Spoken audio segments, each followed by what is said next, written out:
Bonsoir chers téléspectateurs, ce soir nous sommes vraiment heureux de recevoir sur notre plateau le professeur Amadou Touré.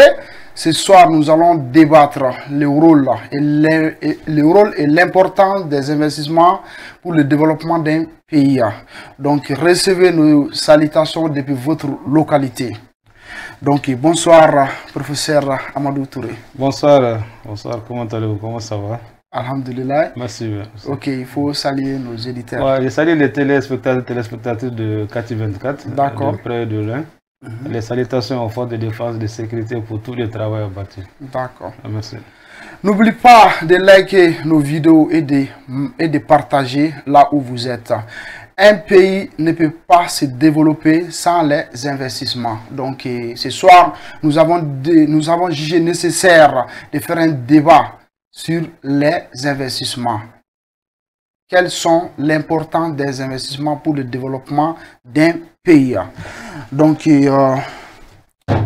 la première question que nous avons est quels sont les secteurs clés d'investissement au Mali, professeur? Donc, bonsoir aux téléspectateurs. Quand on parle du Mali, le Mali c'est un pays qui regorge beaucoup d'opportunités en termes d'investissement, qui s'élève à peu près 7 secteurs. 7 secteurs. Le premier secteur, on a l'agriculture et l'agro-business. Le deuxième secteur, les mines et ressources naturelles. Le troisième, nous avons l'énergie et renouvelable. Nous avons la technologie. Nous avons l'immobilier et la construction. Nous avons le tourisme et l'hôtellerie, puis les services financiers. Maintenant, si nous prenons un peu le secteur agricole, agro-industriel, vous savez que le Mali, l'économie malienne est basée sur le pilier. L'agriculture est un pilier de l'économie malienne. Quand on parle d'agriculture, on parle des terres arables, des terres fertiles, des terres sur lesquelles on peut continuellement cultiver sans épuiser les terres. Et aussi le Mali dispose de ce qu'on appelle des offices. L'office riz, nous avons aussi la CMDT pour le coton. Le Mali est un grand pays producteur de coton, le riz, le maïs. On a aussi les légumes et les autres opportunités. On a aussi l'amélioration des secteurs. Les gens peuvent investir dans l'amélioration des techniques agricoles telles que l'irrigation, la mécanisation, la vente des engrais et les semences. Vous savez qu'au Mali, souvent, les semences et les engrais posent. Si nous-mêmes, nous fabriquons, nous pouvons vendre à nos cultures. Donc, c'est vrai qu'on a les produits qui vont coûter moins cher. Nous avons aussi la transformation agro-industrielle et agroalimentaire, telle que l'huile. Le Mali produit de l'huile. Nous avons beaucoup d'usines d'huile. Des investissements énormes ont été effectués dans le secteur de l'huile. Nous avons des usines d'huile. Nous avons aussi ce qu'on peut appeler aussi le développement de la chaîne et de la logistique. C'est-à-dire que quand on prend l'arachide, ou bien quand on prend, il y a beaucoup de dérivés. Il y a souvent l'huile, le coton, on a souvent les dérivés. Donc on peut produire, mais on peut transformer dans le secteur, ce qu'on appelle l'agriculture et l'agro-industriel. Et aussi, n'oubliez, quand on parle d'agriculture, on parle forcément de l'élevage. Dans l'élevage, nous avons les bovins, les ovins, les caprins, les volailles. Et c'est vrai que le Mali est un producteur, est un pays qui peut mettre à sa disposition l'élevage. C'est-à-dire que les moutons, les baies, les vaches, le Mali est un grand producteur dans ce domaine.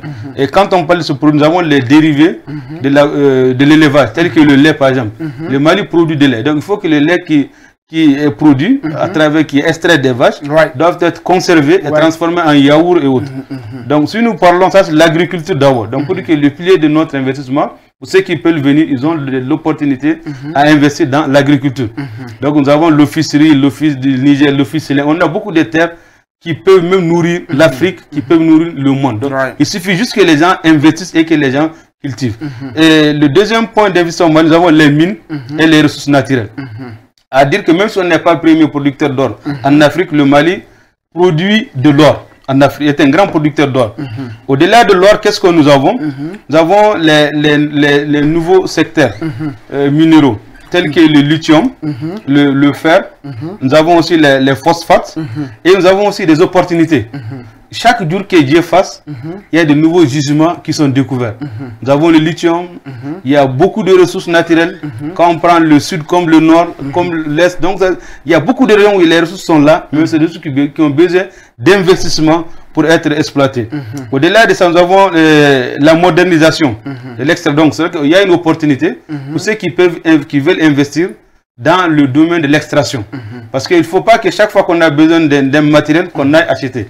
Donc si on a cette modernisation locale, ça pourrait favoriser. Nous avons aussi la transformation locale des minéraux. Je prends un exemple. Si on produit le lithium, par exemple, le lithium sert à fabriquer les batteries. Donc si on a des investissements sur place, le lithium qui est extrait, on peut transformer sur place des batteries. Donc on peut servir, on peut aider d'abord le Mali à dépasser la crise énergétique, on peut même exporter, aller vendre les batteries. Donc nous avons aussi le troisième point d'investissement au Mali, après l'agriculture, les mines, les ressources naturelles, nous avons l'énergie renouvelable. L'énergie renouvelable, ça peut jouer et facilement remédier à ce problème qu'on a en termes d'électricité. Donc nous avons, n'oubliez pas que le Mali est un grand pays sahélien. Le Mali possède des capacités énormes en termes d'énergie renouvelable. Nous avons la possibilité, à travers ce qu'on appelle la production de l'énergie solaire. C'est-à-dire que les centrales solaires sont en cours par le gouvernement. Des investisseurs aussi peuvent transformer et venir au Mali, investir dans ce domaine pour aider le Mali et l'Afrique à dépasser les problèmes énergétiques à travers l'énergie, ce qu'on appelle les centrales hydriques et les centrales solaires. Maintenant, si on prend l'énergie renouvelable, nous avons les centrales hydriques, c'est-à-dire les barrages à partir de l'eau. Comme nous avons un cas ici à Sélengue, et nous avons les barrages de Malentano. Nous avons beaucoup de barrages qui ont besoin d'investissement pour que nous puissions dépasser ce problème énergétique.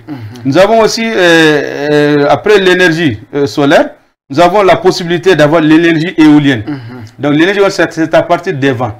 Donc l'énergie éolienne, c'est à partir des vents qu'on peut transformer cette énergie en stockage solaire. Nous avons aussi la possibilité de créer aussi, celui qui veut, comme on sait que le Mali est en train de migrer vers l'énergie solaire, on peut avoir la possibilité au Mali d'avoir des usines pour monter les panneaux, maintenance des panneaux, ou bien l'assemblage, ou bien l'assemblage des batteries, ou bien l'entretien. Donc, c'est des opportunités que les gens peuvent avoir au Mali. Parce qu'aujourd'hui, au Mali, tout le monde a tendance à aller vers les panneaux. Si on a une unité d'assemblage, une unité qui fabrique ou bien qui entraîne la maintenance à long terme, cette unité peut avoir des effets, des opportunités d'affaires au Mali. Donc, pour continuer, nous avons, après l'énergie éolienne, nous avons les solutions pour stocker l'énergie. C'est-à-dire qu'il y a le stockage d'énergie. Si tu produis plusieurs mégawatts ou bien plusieurs kilowatts par l'énergie solaire, tu peux stocker et revendre à l'EDM. L'EDM aussi va revendre aux consommateurs. Donc après l'énergie, nous avons la technologie. Donc dans la technologie, qu'est-ce qu'on a? Nous avons les paiements au mobile banking. Comme au Mali, nous avons deux très connus, Orange Money et mobile cash. Donc les deux, c'est des opportunités d'affaires au Mali. Après l'énergie solaire, après le paiement banking, nous avons la possibilité aussi de faire des apprentissages en ligne, ce qu'on appelle l'éducation en ligne. Donc des structures peuvent former des Maliens sans pourtant aller ailleurs. Donc ça aussi, c'est des formes d'investissement on peut avoir. Après cela, nous avons aussi les infrastructures de télécom. Donc ceux qui veulent, par exemple, on sait qu'au Mali, la technologie se développe. Si on a des unités qui assemblent les télés ou bien qui peuvent réparer les télés, on n'a plus l'ambition d'aller ailleurs pour acheter ou bien pour aller réparer nos télés. Nous avons aussi des opportunités d'investissement en matière de technologie, ce qu'on appelle les logiciels.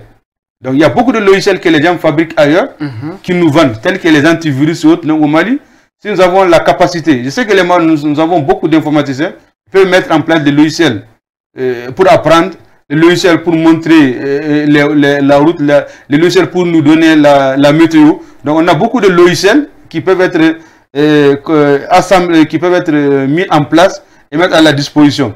Donc après, le premier point, je l'avais dit, ça c'est l'agriculture. Deuxième, les mines et les ressources. Troisième, énergie et renouvelable. Quatrième, technologie et communication. Donc pour le cinquième point, ça c'est l'immobilier et la construction. Donc vous savez qu'avec l'extension des grandes villes, l'urbanisation, les Maliens, chacun veut avoir une maison. Donc on peut avoir des thèmes d'investissement dans la construction des logements sociaux. On peut avoir des opérateurs économiques ou bien des partenaires étrangers qui viennent au Mali, qui disent, bon, avec le gouvernement, ils tombent d'accord de construire un certain nombre de logements et mettre à la disposition ce logement pour qui veut, à un long terme, pour payer ce qu'on appelle location-vente. Nous avons aussi le développement des zones industrielles, comme nous avons Dialakorbougou. Donc c'est des zones qui peuvent être habilitées et viabilisées pour que les gens puissent avoir les zones industrielles. Nous avons aussi les matériaux de construction. Si nous voulons par exemple le ciment, donc le Mali, que le Mali produit le ciment, mais si on a d'autres opportunités pour produire le ciment va coûter moins cher. Donc après l'immobilier et la construction, on revient au tourisme. Donc dans le tourisme, nous avons l'hôtellerie. Donc nous avons des hôtels qui peuvent accueillir ou bien qui peuvent servir de logement pour les affaires, pour les réunions et pour les conférences. Nous avons aussi le développement du circuit culturel. Si on prend Tombouctou, Djenné, Pays Dogon. Donc tout ça, c'est des opportunités d'investissement qu'on a. On a aussi, à travers la culture, le tourisme local va faire un moyen pour faciliter la vente de nos produits locaux. C'est-à-dire que quand tu pars à Tombouctou, vous avez les grands boubous, les trucs traditionnels. Donc mettre en valeur la culture, aider les artisans à se développer. Et pour finir, le 7e point, ça c'est le service financier. Donc quand on parle de services financiers, par exemple le développement des micros, ce qu'on appelle les caisses d'épargne. Donc ça aussi c'est des opportunités. Ouvrir des caisses d'épargne où les gens viennent emprunter de l'argent, ils vont rembourser. Donc ce mécanisme peut être des opportunités d'affaires. Nous avons aussi les assurances. Nous avons beaucoup d'assurances pour les véhicules. Donc c'est en gros pour dire au monde entier que le Mali a beaucoup d'opportunités d'investissement. Énormes, des secteurs clés à potentiel. L'agriculture, les mines et les ressources, l'énergie renouvelable, la technologie, l'immobilier, le tourisme et le secteur financier. C'est les opportunités en gros qu'on peut. Sinon il y a d'autres, mais nous avons préféré de donner ces échantillons d'abord et puis nous allons revenir dans d'autres rencontres pour essayer d'aller en profondeur. D'accord. Merci le professeur Dino et le politologue. Donc on a d'autres questions aussi. Comment les investisseurs étrangers peuvent-ils contribuer à notre avenir? Bon, comme on a vu, le Mali c'est un grand pays où l'économie pourrait aussi profiter des investissements étrangers. Mais comment on peut investir au Mali? C'est facile parce que nous avons l'agence API, l'agence pour la promotion des investissements. Ça c'est le cadre institutionnel. Nous avons aussi le code minier qui a été modifié et amélioré l'autre jour. Donc nous avons beaucoup d'opportunités. Mais quand vous voulez investir au Mali, venez aider le Mali en fonction des attentes. Parce qu'on a vu que auparavant, les investisseurs viennent, mais les retombées ne tombent pas dans le développement. Donc avec ce changement de paradigme, quand les investisseurs vont venir, ils vont nous aider en fonction de nos besoins, en fonction de notre code, en fonction de notre législation, en fonction de la loi en vigueur. Donc tout le monde peut venir. C'est comme on dit, dans tous les pays, il faut respecter le cadre des investissements. Le Mali a un cadre vraiment propice, un cadre qui offre des meilleures possibilités à tout étranger qui veut intervenir au Mali. Et aussi les investisseurs, pas seulement les étrangers, les Maliens aussi qui veulent intervenir peuvent voir ces 7 secteurs pour appuyer l'économie. Quand il y a l'investissement, l'industrie se développe, ça crée l'emploi et ça crée une certaine stabilité au niveau de la jeunesse. D'accord. Merci pour ces éclaircissements. Maintenant, selon vous, quel avantage les investisseurs étrangers pourraient-ils apporter au secteur minier malien? Donc l'avantage est que le Mali a déjà des documents structurants, des projets structurants, une nouvelle vision du code minier, une nouvelle vision des investissements qui sont déjà préétablis et disponibles au niveau de l'agence pour les investissements.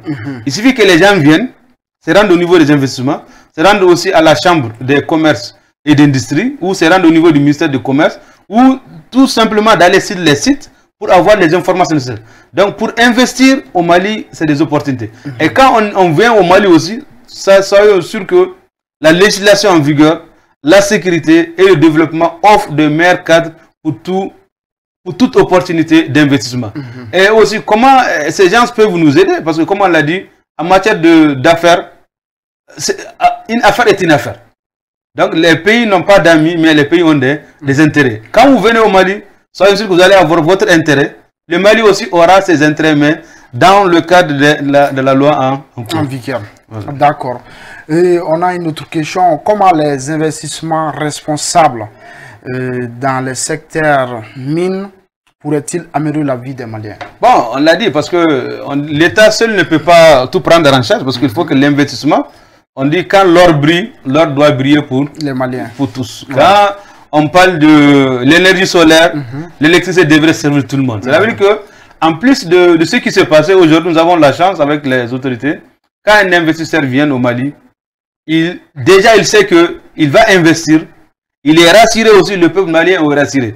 Avec le nouveau code, nous avons ce qu'on appelle le local, le développement local. C'est-à-dire qu'un investisseur qui vient au Mali a l'obligation dans les clauses de donner un certain pourcentage pour le développement local. Dans le développement là, vous avez quoi? Les routes, les hôpitaux, les dispensaires, les écoles, l'aménagement des périmètres maraîchers. Donc cela veut dire qu'on peut bel et bien profiter, mais à condition que l'État ait un regard dans ce qui se passe, pour ne pas revenir sur ce qui s'est déjà passé. Ouais, d'accord, d'accord. Maintenant, pensez-vous que les investisseurs étrangers peuvent aider à moderniser et rendre plus durable l'exploitation minière au Mali? Si oui, comment? Bon, comme on l'a dit, nous avons les ressources. Certainement, nous ne disposons pas de tous les moyens pour exploiter. Donc, les investisseurs étrangers, même nationaux, peuvent nous aider le Mali à moderniser l'exploitation. Nous aider à mettre en place les structures pour aider. Quand nous prenons les grands pays comme la Russie, la Chine, etc., peuvent nous aider à avoir les moyens d'extraction, les moyens d'améliorer, ce qu'on appelle raffiner, les moyens de transformer notre ressource sur place pour mettre de la valeur. Mais qu'est-ce qui nous fatigue? On exploite l'or, on raffine au Mali, mais une partie pourrait être raffinée ailleurs. Si on exploite le lithium aussi, il faudrait qu'on trouve la capacité, transformer et faire les batteries sur place. Donc on a besoin de ces investisseurs étrangers avec les technologies pour qu'ils puissent nous aider dans ce qu'on appelle les partenariats gagnant-gagnant. D'accord. Quelles sont vos attentes envers les investisseurs étrangers pour qu'ils contribuent de manière positive au développement du Mali? Bon, nos attentes sont les plus simplement possibles. Quand on vient quelque part, il faudrait se faire respecter, que ceux-ci viennent au Mali, qui respectent la législation en vigueur et aussi qui respectent aussi le clause local, en mettant en tête que le Mali, c'est un grand pays qui dispose d'énormes ressources naturelles et que les affaires sont les affaires. Voilà, on peut bien faire les affaires, mais tout en respectant le Mali, c'est-à-dire qu'il ne faut pas venir dégrader notre sol et partir. Il ne faut pas venir aussi tout en ne pas respectant la législation. Il ne faut pas que les gens viennent dans des dispositions où ils pensent qu'ils peuvent venir faire tout ce qu'ils veulent. Donc ce n'est plus possible. Quand un investisseur vient, il est encadré, il a les permis et aussi il a les obligations vis-à-vis de l'État, vis-à-vis du sol même. Parce que quand on exploite, il faut éviter la dégradation de l'environnement, éviter ce qu'on appelle les pollutions. Et nous avons aussi les obligations pour les bénéficiaires, c'est-à-dire les populations qui sont sur place. Donc si on respecte ces clauses, on respecte ce que l'État dit dans la loi, on respecte ce que les clauses, le développement local dit, on respecte les attentes des populations, je suis sûr que, et convaincu que les investisseurs peuvent nous aider à aller de loin dans un partenariat où eux-mêmes ils gagnent. Parce que comme je l'ai dit, ce n'est pas pour flatter le Mali, mais le Mali offre des meilleures opportunités par ailleurs tout au monde pour les investisseurs. D'accord. Maintenant, la dernière question. Comment le gouvernement malien peut-il encourager des investissements étrangers qui profitent à la fois aux entreprises et aux communautés locales? Bon, comme je l'ai dit, l'État a fait de son mieux parce que l'État a modifié le code.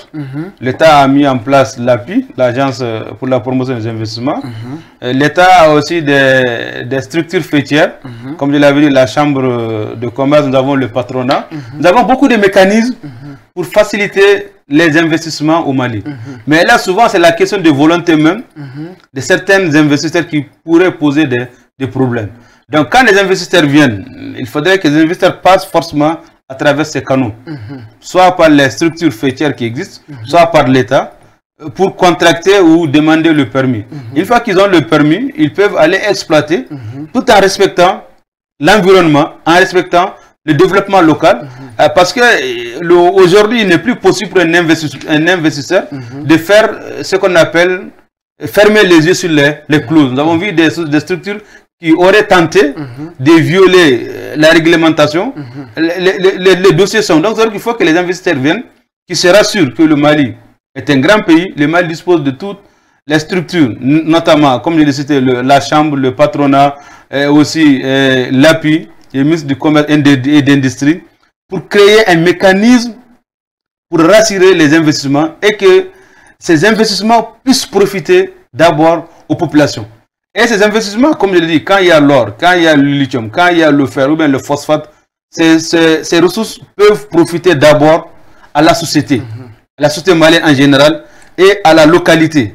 Et aussi, il faudrait que les localités aussi aient un regard sur ce que font les entreprises.